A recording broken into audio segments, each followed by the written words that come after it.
ഇത് കണ്ടപ്പോൾ എനിക്ക് ഭയങ്കരമായിട്ട് അത്ഭുതം തോന്നി. കാരണം നമ്മൾ സിനിമകളിലൊക്കെ ഇങ്ങനെയുള്ള സീൻസ് കണ്ടിട്ടുള്ളൂ. അപ്പോൾ നേരിട്ട് കാണാൻ പറ്റിയത് ഭയങ്കര വലിയൊരു ഭാഗ്യമായിട്ട് ഞാൻ കരുതുന്നു. ഞാൻ ജസ്റ്റ് അതിൻ്റെ കാര്യങ്ങളൊന്ന് കാണിച്ചു തരാം. പുള്ളി അവിടെ നിന്ന് ചൂണ്ടയിട്ട് മീനെ പിടിച്ചുകൊണ്ടിരിക്കുക.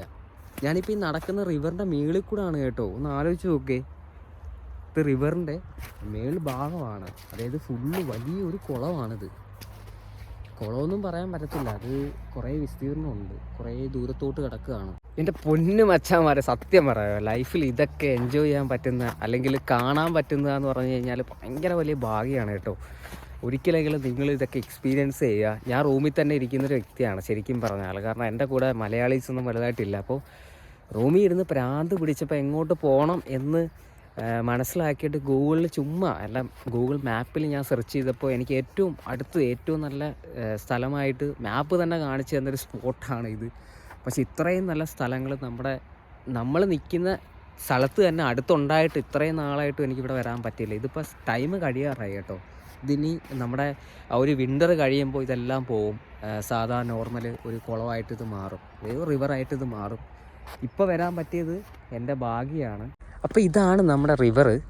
ഈ ഒരു റിവറിൽ ഇപ്പോൾ നല്ല രീതിയിൽ മഞ്ഞ് നല്ല പോലെ മൂടി കിടക്കുക. അതുകൊണ്ട് നമുക്ക് ധൈര്യമായിട്ട് ഇറങ്ങാം എന്ന് പറയുന്നുണ്ടെങ്കിലും കുറച്ച് റിസ്ക്കാണ്. കാരണം പൊട്ടിപ്പോയി കഴിഞ്ഞാൽ നമ്മളിതിൻ്റെ ഉള്ളിൽ വിട്ടുപോകും. പക്ഷേ ഇവിടെയുള്ള ആൾക്കാർ വരുന്നുണ്ട്, ചൂണ്ടയിടുന്നുണ്ട്, ഒരുപാട് മീനെ പിടിക്കുന്നുണ്ട് കേട്ടോ. ലൈവായിട്ട് പിടിച്ചിരിക്കുകയാണ് ഒരു മീനെ. ആ ചൂണ്ടയിടാനുള്ള ഒരു ചെറിയ ഒരു ഹോള്, പക്ഷേ അതൊരു കുഞ്ഞു മീനാണ് കേട്ടോ. ഇവർ കുഞ്ഞു മീനെ എടുക്കാറില്ല, അതിനെ വീണ്ടും വളരാനായിട്ട് വിടും. നമ്മളെ പോലെയല്ല കേട്ടോ, നമ്മൾ കുഞ്ഞാണെങ്കിലും ചെറുതാണെങ്കിലും പിടിക്കും. അതൊരു ഡോഗ് തിപ്പുണ്ട്. ഭയങ്കര രസമാണ് കേട്ടോ ഈ ഒരു സ്ഥലം എന്ന് പറയുന്നത്. അപ്പം ഇത് തുറക്കാൻ വേണ്ടിയിട്ട്, അതായത് ആ റൗണ്ട് പോലുള്ള ഒരു സാധനം തുറക്കാൻ വേണ്ടിയിട്ട് അടിച്ചു പൊട്ടിക്കാനൊന്നും പറ്റില്ല കേട്ടോ. അടിച്ചു പൊട്ടിച്ച് കഴിഞ്ഞാൽ ചിലപ്പോൾ റിസ്ക്കാണ് അത്.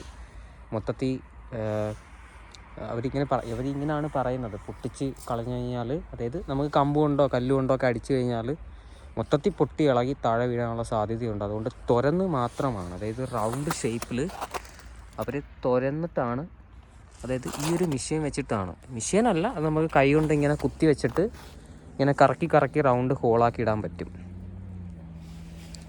അപ്പം അങ്ങനെയാണ് ഈ ഒരു ഹോൾ ഉണ്ടാക്കിയിട്ട് ഇങ്ങനെ പിടിച്ചുകൊണ്ടിരിക്കുന്നത്.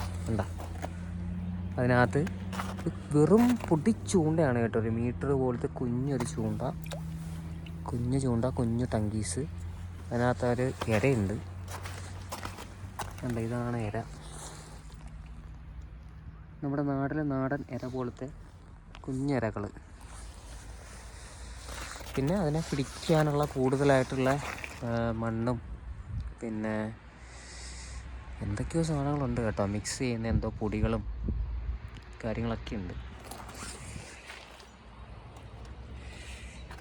ഇവിടെ എല്ലാ ഹോളുകളുണ്ട് കേട്ടോ. എല്ലാം പല ആൾക്കാർ വന്ന് ചൂണ്ടയിടാൻ വേണ്ടിയിട്ട് ഹോളുകൾ ഉണ്ടാക്കി വെച്ചേക്കുന്നതാണ്. ഭയങ്കര രസമുള്ളൊരു സ്ഥലമാണ് കേട്ടോ. ഇപ്പം നമ്മൾ നടക്കുന്നത്, സത്യം പറയാൻ നല്ല പേടിയുണ്ട് കേട്ടോ. നടക്കുന്നത് ഒരു ലേക്കിനകത്തുള്ളിൽ കൂടെയാണ്.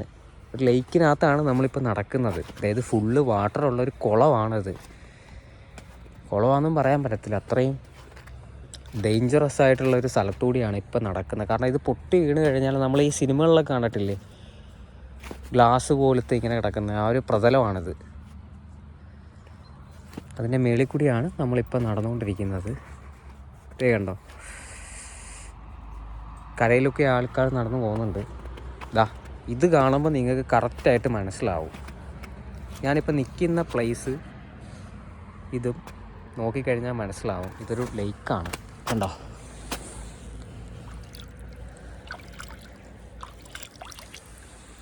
ഇങ്ങനെ കാണുമ്പോൾ മനസ്സിലാവും.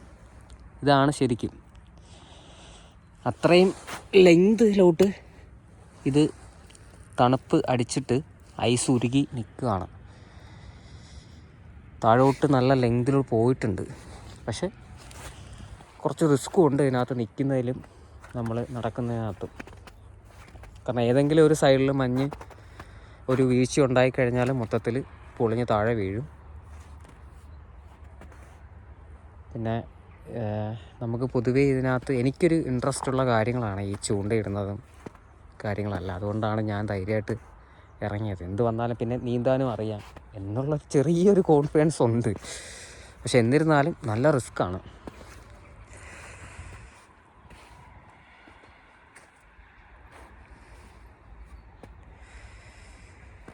ഭയങ്കര രസമാണ് കേട്ടോ ഈ ഒരു സിറ്റി എന്ന് പറയുന്നത്. ഒരുപാട് ദൂരം നമുക്ക് നടക്കാനുള്ള കാഴ്ചകൾ കാണാനും ഒക്കെയുള്ള സ്ഥലങ്ങളുണ്ട്. അത് ഒരു റൗണ്ട് പോലെ ചെറിയ ഒരു ചൂണ്ട ഇറങ്ങാൻ പാകത്തിൽ മാത്രമാണ് ഇട്ടിട്ടുള്ളത്. അത് ആ ഒരു മെഷീൻ കൊണ്ട് തുറന്നെടുത്തേക്കുന്നതാണ് കേട്ടോ.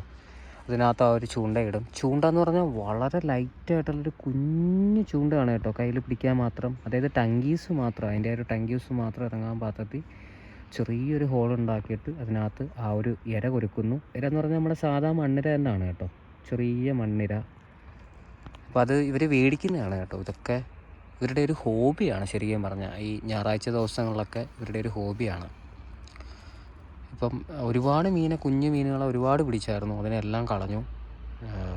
ഈ നമ്മുടെ നാട്ടിലെ നന്ദൻ എന്നൊക്കെ പറയുന്ന ചെറിയ സൈസ് മീനുകളാണ് അവർ പിടിക്കുന്നതെല്ലാം. കിട്ടുന്നതെല്ലാം ഇപ്പം അതാണ് കേട്ടോ. ഇതാ കണ്ടോ, ലൈവായിട്ട് പിടിച്ചേക്കുന്നതാണ് കേട്ടോ. ചെറിയ നന്ദൽ പോലത്തെ ഒരു ടൈപ്പ് മീൻ.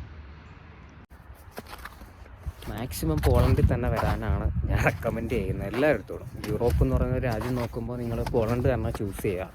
കാരണം എക്സ്പെൻസ് കുറവാണ്, ഇവിടുത്തെ ആളുകൾ അത്യാവശ്യം നല്ല ആളുകളാണ്.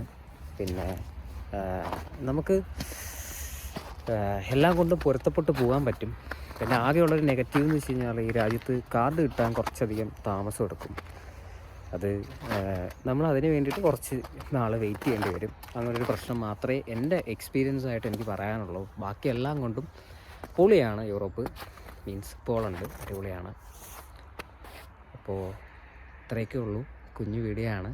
ഇഷ്ടപ്പെടുകയാണെങ്കിൽ ഉറപ്പായിട്ടും നിങ്ങൾ മറക്കാതെ ലൈക്ക് ചെയ്യുക. പിന്നെ അതുപോലെ തന്നെ നിങ്ങൾക്ക് അറിയാനുള്ള കാര്യങ്ങളൊക്കെ താഴെ കമൻറ്റ് ബോക്സിൽ നിങ്ങൾ കമൻറ്റ് ചെയ്യുക. അതിൻ്റെ അടിയിൽ ഞാൻ ഉറപ്പായിട്ടും റിപ്ലൈ തരാം. പിന്നെ എന്തെങ്കിലും കാര്യങ്ങൾ പേഴ്സണലായിട്ടോ അല്ലെങ്കിൽ നിങ്ങൾക്ക് അറിയാനുള്ള എന്തെങ്കിലും അപ്ഡേറ്റ്സ് കാര്യങ്ങളൊക്കെ അറിയണമെന്നുണ്ടെങ്കിലും അതും കമൻ്റായിട്ട് ഇടുക. നമുക്ക് സംസാരിക്കാം. ഇങ്ങോട്ട് വരാനുള്ള എല്ലാ ഹെൽപ്പും, മീൻസ് എനിക്കറിയാവുന്ന കാര്യങ്ങൾ ഞാൻ നിങ്ങൾക്ക് ഷെയർ ചെയ്ത് തരാം. എങ്ങനെ വരാൻ പറ്റും, ഇപ്പോൾ ഒരു സ്റ്റുഡൻസായിട്ടോ അല്ലെങ്കിൽ ഒരു വർക്ക് വിസയിലോ എങ്ങനെ നമുക്ക് ഈസി ആയിട്ട് വരാൻ പറ്റും എന്നുള്ള കാര്യങ്ങളും ഞാൻ പറഞ്ഞു തരാം. കാരണം ഞാനിവിടെ വന്നിട്ട് പോളണ്ടിൽ വന്നിട്ട് ഇപ്പോൾ 1 വർഷം കഴിഞ്ഞു. റൊമാനിയയിൽ 1 വർഷം ഉണ്ടായിരുന്നു. അപ്പോൾ അതിൻ്റെ ഒരു എക്സ്പീരിയൻസ് കൊണ്ട് ഞാൻ പറയുകയാണ്. അപ്പോൾ ഇത്രയുള്ള കാര്യങ്ങൾ. അപ്പോൾ അടുത്ത വീഡിയോയിൽ കാണാം. ഒരു മീനും കൂടെ പിടിക്കുന്ന കണ്ടിട്ട് നമുക്ക് വൈൻഡപ്പ് ചെയ്യാം. ഞാൻ ഫ്രണ്ട് ക്യാമറ മാറ്റുന്നില്ല, ഫ്രണ്ട് ക്യാമറയിൽ കൂടെ തന്നെ കാണിക്കാം. യെസ്, പിടിച്ചു.